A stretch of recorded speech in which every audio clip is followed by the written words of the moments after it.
yeah, it does. And when watching back some of the disclosure programs, you talked about the voice of God box. Yes. Now that was difficult for me, only because I thought, well, that was difficult for me at the time I watched it, until on my journey I've started hearing about more negative attachments to people. Do you think they're really, I mean, I guess you really do believe in the voice of God box? I've touched it. They trained us on using it on other people, and in the process you had to have it used on you to know how it worked, as a process of them teaching you how it worked, but also to know when it's being used on you. There are certain sensations you get. They use frequencies to pulsate the matter in your brain, the moisture in your brain, and they can, by the way they pulsate it, they can have you hear voices of different frequency. They can make you even see things. Yeah, and is there any examples? We don't want to give examples, I suppose, but is there anything that you could say that, well, this, if you looked at this could point towards that, what that might look like? I mean, you know, when I've seen 70+ channelers, I don't think intentionally any of them were deceiving me.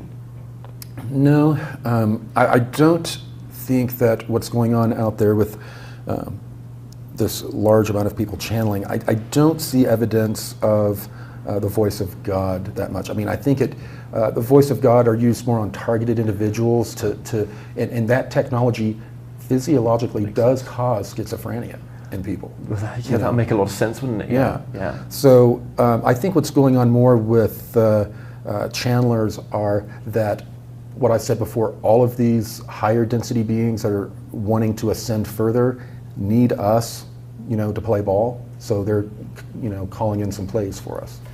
Yeah, thank you for clearing that up as well. Yeah, thank you. That's my personal opinion. Absolutely. Well, all this is your personal opinion Right. in some respects. This is you know, what do you say to people who have a hard time saying, well, look, I like what Corey's saying, but I'm just finding it, I just don't. What am I walking away with? What feels right? Is that what you would say to people? What feels right from your message? Right.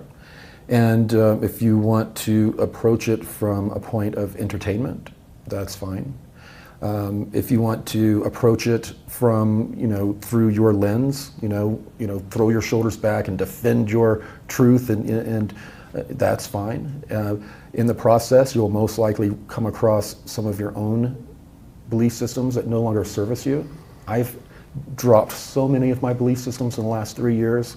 My truths, so many of those have dropped to the wayside just from these experiences and well, the overall experience with the community, you know, dealing with a lot of very spiritually advanced people. It's been, I think I've gotten almost as much growth dealing with the spiritually evolved people in this community as I have through my dealings with non-terrestrials.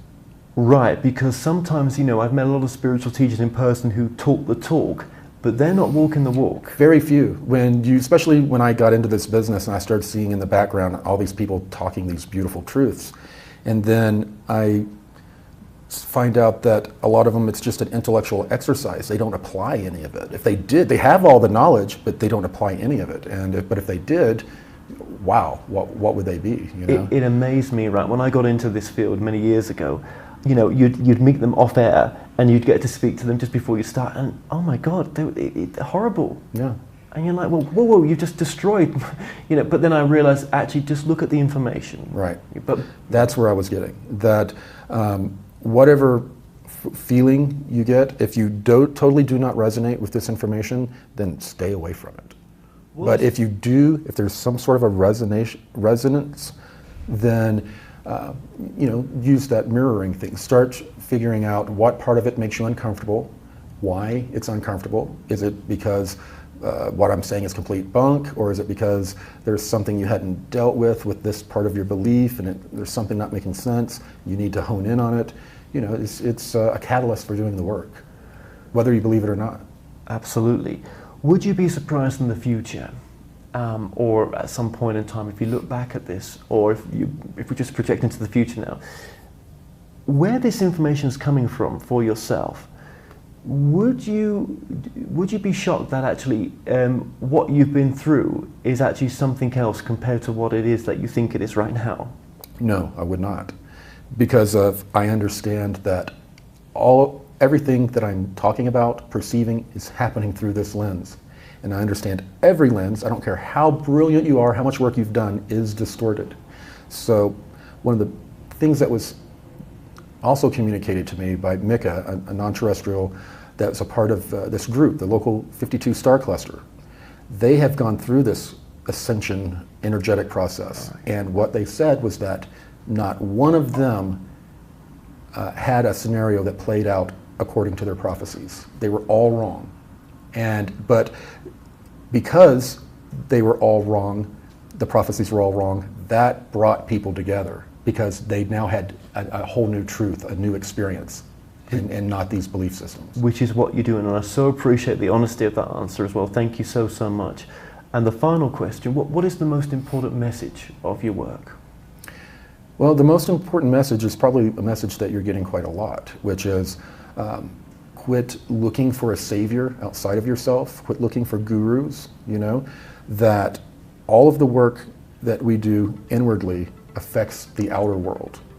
That, being a little bit, not service to self, but taking care of yourself, focusing inward, healing your traumas, doing the work to raise your vibration. Because we're all connected, you're raising the vibrations of others. What can I say, Corey? But thank you so, so much for this interview, brother. Thank you. Appreciate it.